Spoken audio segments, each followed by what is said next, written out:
একাধিক তথ্য এই মুহূর্তে সামনে আসছে। এই যে হাওড়ার ঘোষপাড়ায় গুলিবিদ্ধ হয় ওসি, তার একাধিক সম্পত্তির হদিশ মিলেছে। আর কি কি আপনি জানতে পারছো এই মুহূর্তে?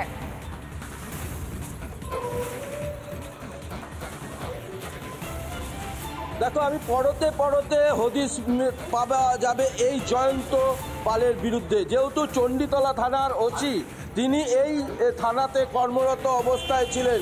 এইখান থেকেই তার মূলত বৃদ্ধি। যেখানে একটি ওসি তার 2 থেকে 3 বছর মেয়াদ থাকে, সেখানে তিনি 9 বছর কাটিয়েছেন এবং আইসি পদেও তিনি নিয়োগ হয়েছেন। কিন্তু আইসি পদ ছেড়ে দিয়ে তিনি ওসিগিরি করছিলেন এই চণ্ডীতলা থানাতে। তবে পরতে পরতে তার বিরুদ্ধে একাধিক অভিযোগ উঠে আসছে। এই চণ্ডীতলা থানা এলাকায় একরকে একর জমি কিনে রেখেছেন এই থানার ওসি। তবে এই থানার বিরুদ্ধে আরো বিশেষ কিছু রয়েছে। যেরকম তুমি পরতে পরতে জানবে, একটা পার্লার রয়েছে এই থানার ওসির, নিজস্ব পার্লার, এবং সেই পার্লারেও রয়েছে। এবং তার পাশাপাশি এর পাশে আরেকটি 4টি বিল্ডিং পাওয়া গেছে ওনার নামে। হাওড়াতেও একটি তার ফ্ল্যাট রয়েছে এবং সেখানেও তিনি মহিলাদের সঙ্গে থাকেন। এবং সেই এলাকার মানুষ বা এই এলাকার মানুষ এই ওসির সম্মত কি জানাচ্ছে সেইটাই আমরা একটু জানার চেষ্টা করব। আশেপাশে সাধারণ মানুষ আছে, আমি একটু জানার চেষ্টা করব।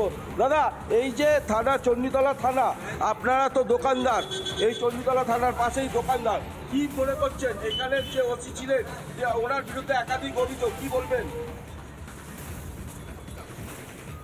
কি বলবেন দাদা? আমি জানি না থানার সামনে, আপনাদের থানার সামনে দোকান, আপনারা জানেন না? ভাই, থানার সামনে আপনারা আছেন, কি বলবেন? আমরা আসি না, কাস্টমার এই তো এসছি।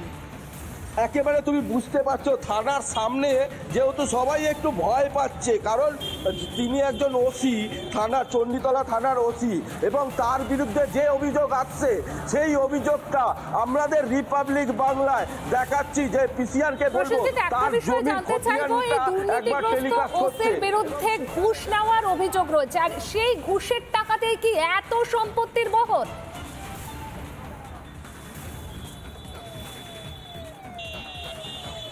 দেখো, পরতে পরতে ঘুষ এক ব্যক্তির কাছ থেকে, কারোর কাছ থেকে 10 লাখ, কারোর কাছ থেকে 15 লাখ, কারোর কাছ থেকে 20 লাখ টাকার মতো নেবার অভিযোগ আছে এই ওসির বিরুদ্ধে। আরো আপডেট তোমার কাছ থেকে নেব। আপাতত ধন্যবাদ তোমাকে। নানা ধরনের কন্টেন্ট দেখার জন্য লাইক করুন, শেয়ার করুন আমাদের ফেসবুক পেজ, সাবস্ক্রাইব করুন আমাদের ইউটিউব চ্যানেল।